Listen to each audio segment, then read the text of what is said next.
sisters and brothers of India, as one of the simplest citizens of India, I am trying to put across to you some of my ideas. In fact, I would rather say I am sharing certain agony as a citizen of India. And in this process, you will come across, you will understand that I am trying to throw certain seeds into your thought process.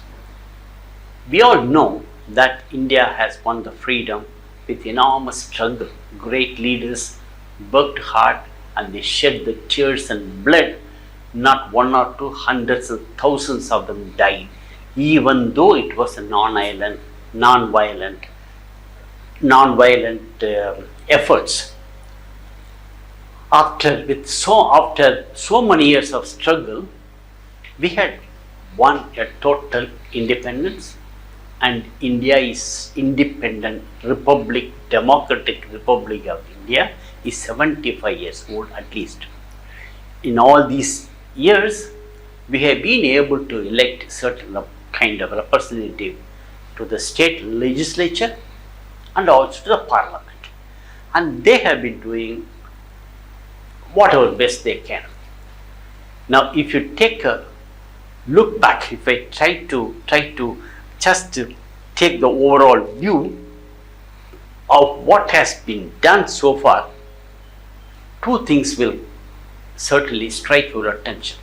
The first thing is, in spite of being a big country, a big population, it is perhaps the only one country which is a total adult franchise. Anybody above the age of 18, whether he is rich or poor, educated or ill-educated, he may be even a criminal, even then he has the right to vote. That's the first thing. And from 1947, people have been on this election process. That's the first thing. Now, simultaneously, there were so many other countries which came out of the colonization, but they were not able to fare as good as India. Even though India is much bigger, with variety of people, variety of religion, variety of languages, and a big diversity in the culture too, India has stood the test of time as the biggest democracy and a vibrant democracy. We should be really proud of it. But there are certain things yet to be desired, yet to be done, and there are certain agonizing points. If you look at all these years of election, who have stood for the election and who have won the election? Only the people with a lot of money, with a lot of clout, with a lot of dominant power. So it is the power-hungry, money-rich people, they were able to run the show. Ordinary people could not make a way, even a little way ahead. Not only in one state, throughout India. In every state, this has been the story. In some places, it is extremely bad. In certain places, it is reasonably good. I do not want to discriminate one better than another, that's not the point. But it is an overall national disease that only the rich and powerful enough, political powerful person could dominate and win the show. Now, this is one aspect. Among the so many ills of the election, there is one which is conspicuous and which makes all of us feel ashamed of this one. This is the cash for vote.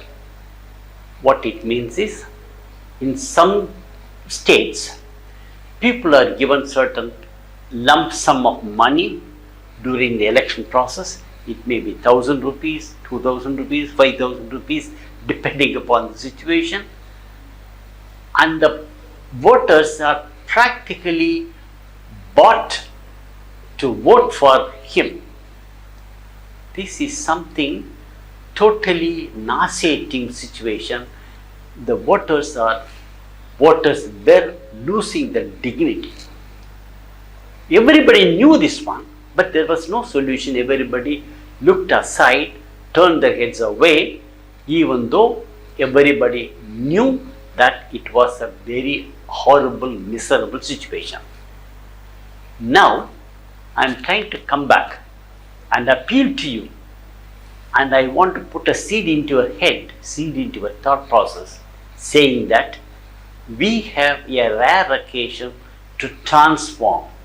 We have a rare occasion for a silent democratic revolution which will be shaking the world, which will be very much appreciated by the rest of the world. What is that? Let me put this one. In recent time, if you look at the demography of India, the median age is 25. What does it mean, 25? Which means 50% of the people are below the age of 25. This is the simplest way of putting it to us. If you want to count the number of people, the size of the people in the voting age group, let us say from 18 to 80, let us say, people above 70 or 80 may be too little and they may not be so much interested in coming all the way to voting. But take them also into consideration. People in the age group of 18 to 80 are about 70 to 80% of the people. That is a very big chunk. Not only that, in the pre-democracy,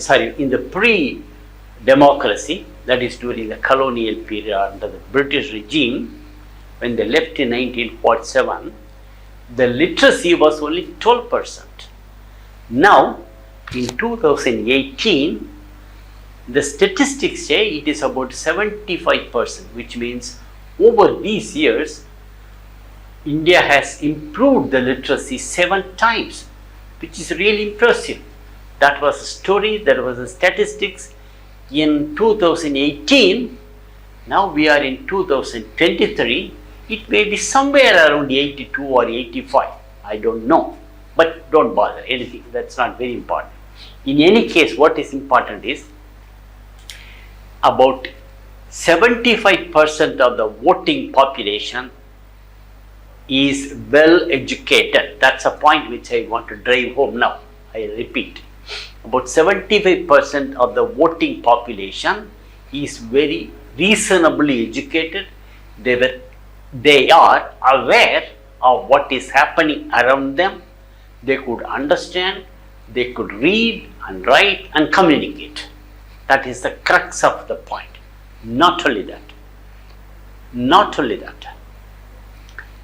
Earlier, about 50 years ago, any message, any communication, any information about the government or situation were distilled and brought to you by newspaper, then came radio, and then came TV. Now all those things are bygone stories. Now, with the modern technology of internet and with the chat, with the AI, the latest development of AI, you can get any information, anything about the Indian situation just by the fingertip. All that you need is a small tiny phone. I don't mean that every one of you should have a smartphone, not necessary. Those who can afford to have a chat phone is capable of directly accessing to all this information, but they can extract the information, pass it on through WhatsApp to a small Nokia type phone. Even in the Nokia, you can get the WhatsApp message. This message can be transmitted to somebody else who is somewhere in the far remote corner of the village. What I mean is, essential important information can be transferred from one place to another just like that in a jiffy.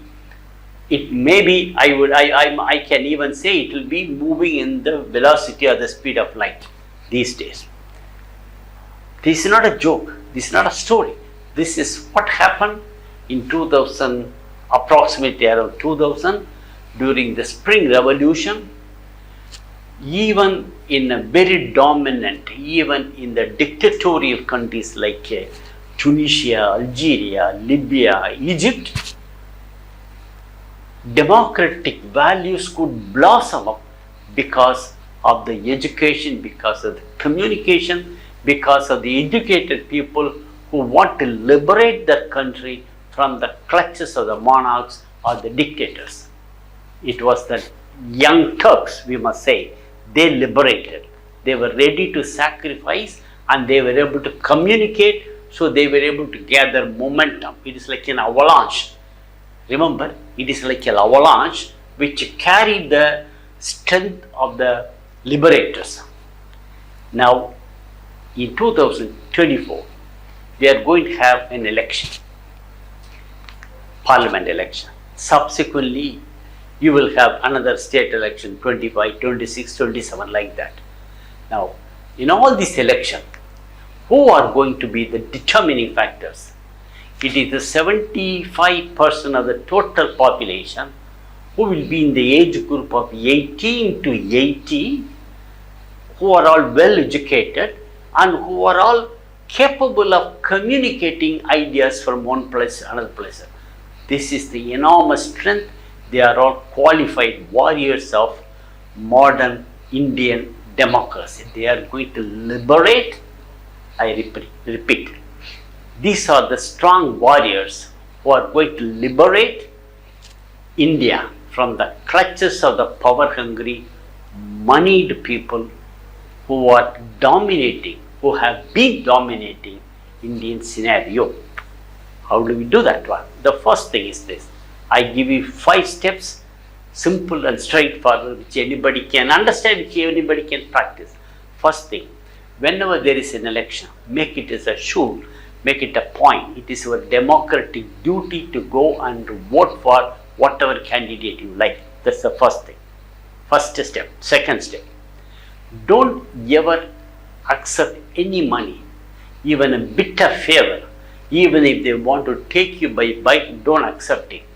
Go pure to the voting section.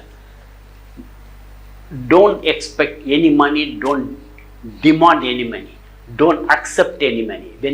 When somebody approaches you that I will give you 5,000, 2,000, whatever, tell him straight with a smile that just because you have offered money, I will not vote for you. Tell him very smilingly, politely, and decline. Not only you must make sure that your wife, your parents, your relations, your friends, all those who are in the network of your communication, convince them, persuade them, go and take it as a duty for you as an Indian democratic person. You must convince them, take it as a moral obligation for the democracy, for the moral obligation to Mahatma Gandhi, moral obligation to Nehru, moral obligation to Vallabhbhai Patel. All these great heroes, they have suffered so that you will have excellent democracy. And you must share, you must give a bit of your share to enrich this democracy, to make the democracy really meaningful, worthwhile every bit. So, your first step, do your voting. Second step, do voting without accepting any cash or any other reward.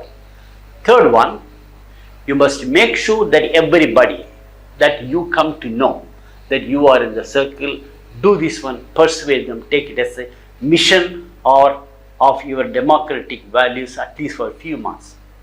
These are 3 things. Fourth thing, in all our schools and colleges, there should be a message, there should be a promise, an educational oath, like Hippocratic oath. Whoever, see, let me explain what's Hippocratic oath. All you must have seen many of the doctors, they take really grueling time to learn medicine, and when they come out and then they are going to practice for the general public, they must take an oath which is called the Hippocratic Oath, which says that whatever little I know, whatever knowledge I have gathered as a physician, as a doctor in the medical profession, I would deliver it to anybody who is suffering, irrespective of his nationality, caste, creed, language, anything. For him, he is just a person, human being. He may be even a criminal. Remember, he may be even a criminal. He may be even a murderer. Even then, the doctor is supposed to treat him because he is a human being. That's all. That's all, as simple as that. In a similar fashion, every student after the +2, they must take a promise when they come out in the certificate. They must say, I will preserve democracy, I will save democracy. Or the other way, I would save Indian democracy, I would enrich Indian democracy. This is the kind of oath that is educator's oath that everybody should take it. What does it mean? What's the difference between protection and enriching? When somebody tries to snatch away my child, I fight and take my child back from him.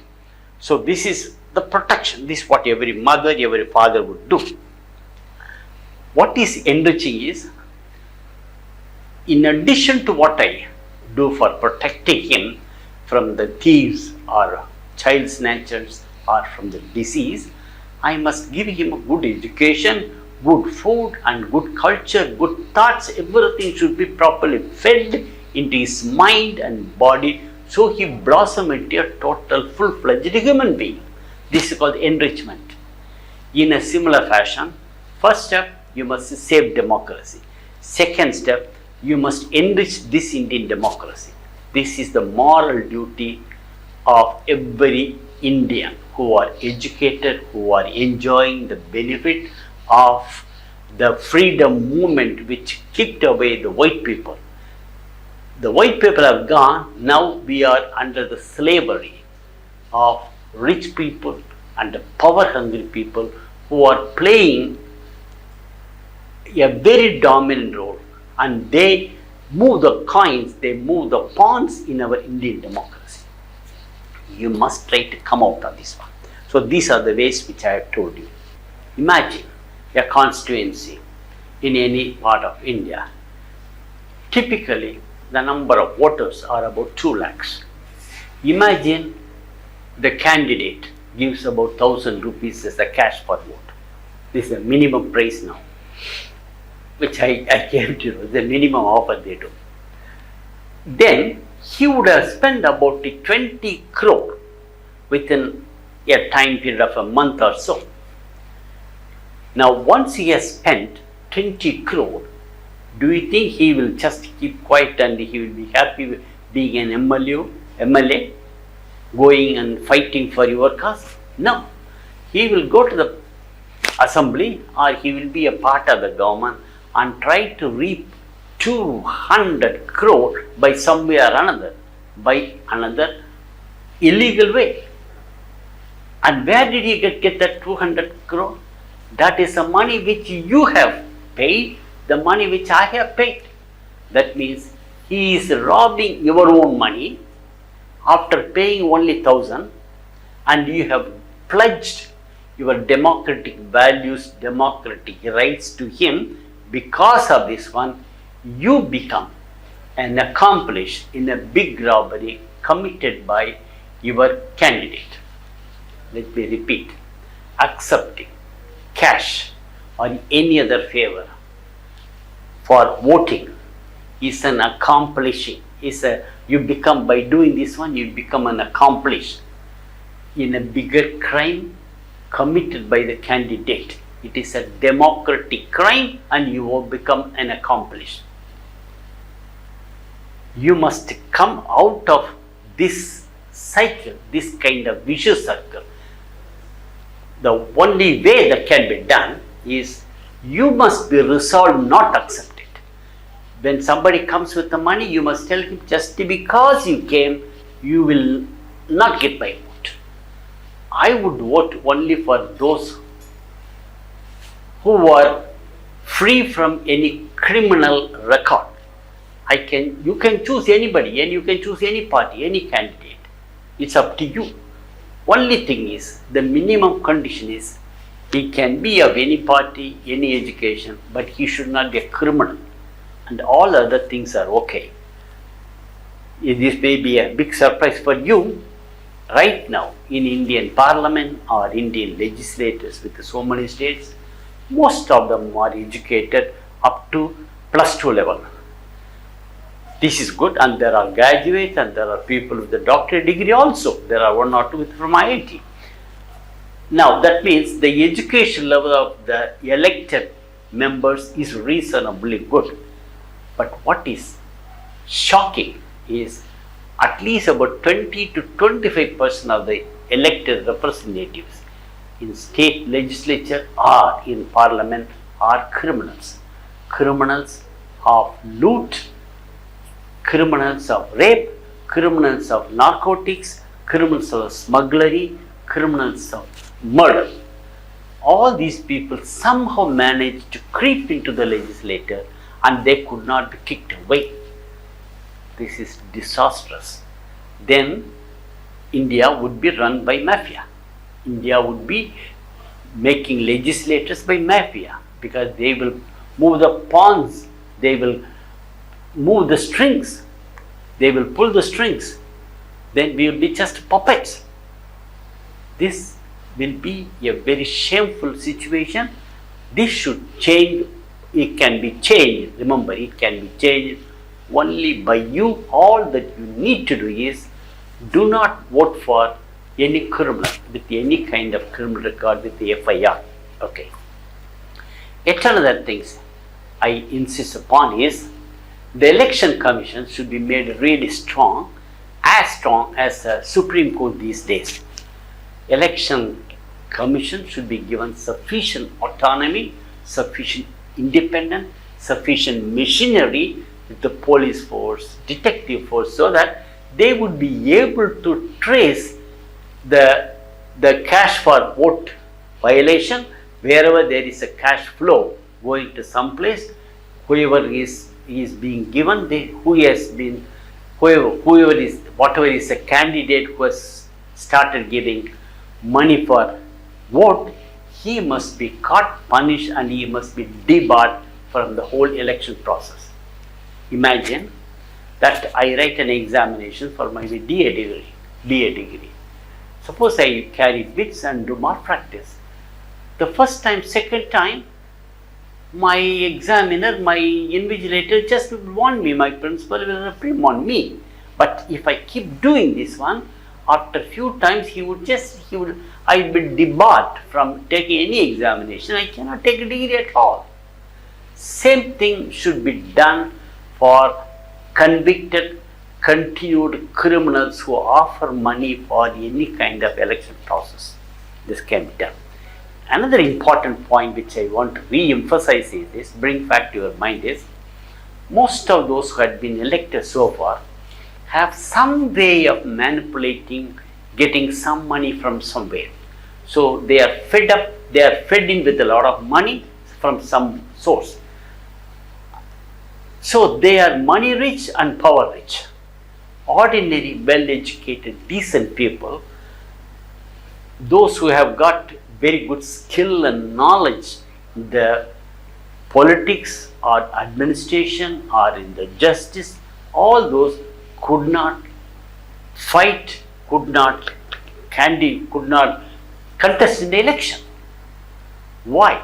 Because they do not have the money enough, they do not have the clout, they do not have the enough money to go around and canvass. For that, what can be done is very, very straightforward solution there. The election commission can give certain amount of money for all eligible candidates with a certain party, with a certain ideology. They must call out, make sure that only really serious people are contesting, and they must be given certain amount, say 30 lakh, 40 lakh, 50 lakhs or even 1 crore. And for that money only, they should be able to do certain processes, and then only they must contest, give their ideas, give their knowledge, give their expertise, give their plan, and they must explain, do canvas and impress upon the voters to vote for them. They should not spend more than that. That is something they must make sure, and that is the money should be given by as a compensation or a subsidy, as a contribution, as a grant, election grant by the election commission. That's one important thing. Another one, during this election process, all the election officers should be transferred from one state to another. For example, in Tamil Nadu, for example, all those who are taking care of the election process during the legislature election, they are all doing this drama for 3 months or 6 months, and they were all officers of same Tamil Nadu government. So they would not be able to do anything independently. They would be always having the Damocles sword upon their head. So the only way is, those who are in Tamil Nadu with good experience of election organization, they should be sent to Punjab or Nagaland. People from Punjab or Nagaland, they should be able to come and do this one in Tamil Nadu. Then the influence of the government machinery on the election machinery will be much reduced. So these are the 5 steps that should be instilled and brought into practice from 2024. Remember, certain things, among all these ones, certain things are to be done by the government. Say, for example, making the election commissions really strong and independent, free from influences, is to be done by the government. That is another part. But what is the part that you and I can do? Very simple. The first 3 part we can do 3 things.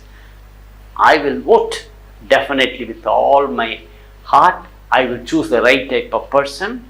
I will vote. I will vote without any cash. I would convince my friends, my relations, everybody that I know to vote for anybody who is not a criminal, and you must vote only without taking even a little paisa.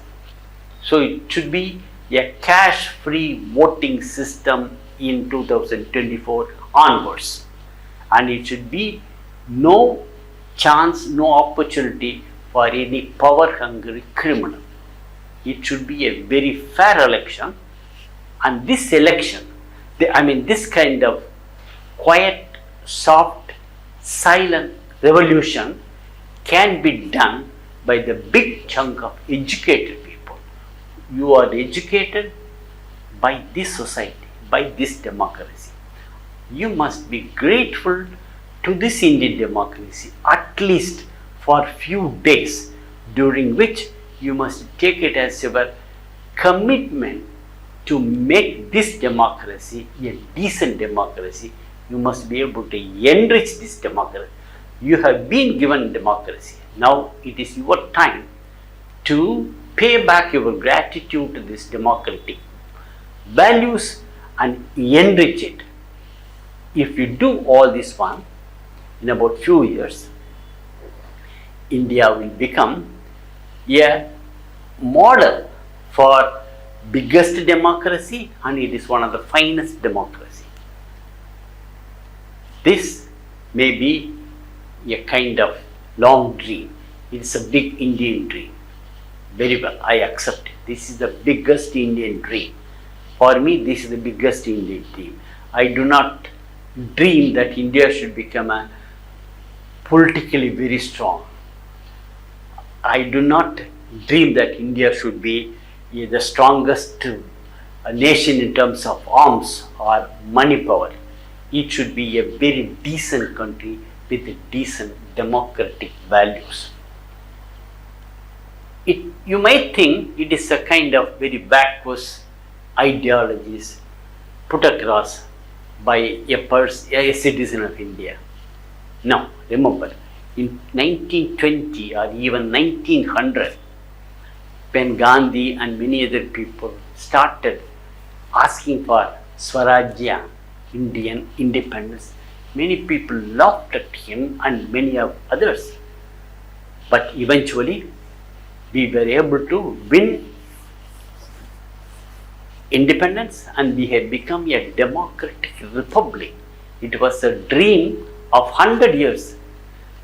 Same way, this is the dream, a decent democracy is a dream of another 20 years, which is practicable because we have a large number of soldiers in this second revolution, second independence revolution. This is an independent revolution from the moneyed people, from power hungry people. We should take democracy to real ordinary people who are the real kings and rulers of democracy. This can be done by you and me. Let us put our heart and soul towards this big Indian dream. I want every one of you, every Indian citizen, to share the grand vision of a fair and mature democracy in India. Everyone should have this vision. It's a grand vision. In addition to whatever I have told to ordinary people, I make a great appeal to the most influential cine stars of Indian field, Indian cinema field. I know Amitabh Bachchan, Shah Rukh Khan, Amir Khan, Salman Khan, Kamal, Rajinikanth, Vijay, Mohanlal, Mammootty are some of the 10 top Indian cine field stars who are really influential. They must insist upon, they go all the way to tell their fan club that every one of them, every one of the fans of me should take it as a serious commitment to make the forthcoming election fair and proper. Vote for the right candidate, what you think is the best. Vote for the right party, what you think is the best, but without taking anything on cash or kind. It should be a cash free voting in future. Make sure that you do, your friends do, your family people do, and that is the best way you can show your appreciation of my acting or my commitment, my service to the cine field. Thank you very much.